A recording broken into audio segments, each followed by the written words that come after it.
So stoked arc splash guards are here. Let's do this. Comes with instructions, comes with a bag of tabs and a sticker. First thing, remove your old guards. I actually have ones that I custom built, but they were just thin and did a job for a little while. I'm gonna get in there and just attach these in here and pry this off.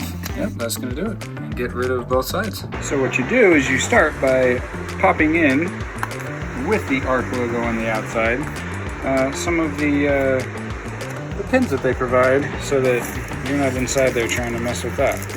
So it looks like they started to drill a hole on one of them and also on the other, but I'm not sure if it needs a hole or not. I think I might just finish out the hole in case. All right, not bad.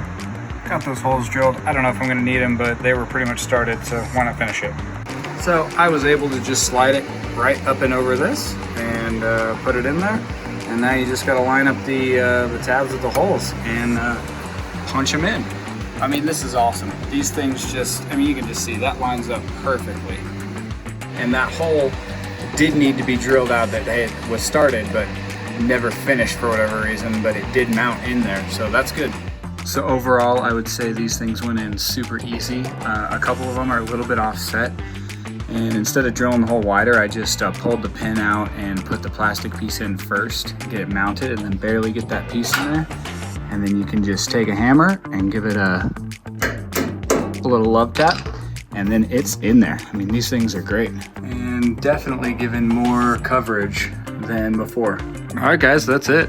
Finished. Man, look at how much better that looks in there.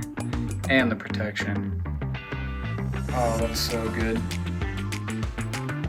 That's the passenger, and that's the driver. I did have to drill out two holes on this side to make them fit, but not by much. And then they just snugged right in there. Well, that's it, everyone. I give Arc Splash Guards a thumbs up.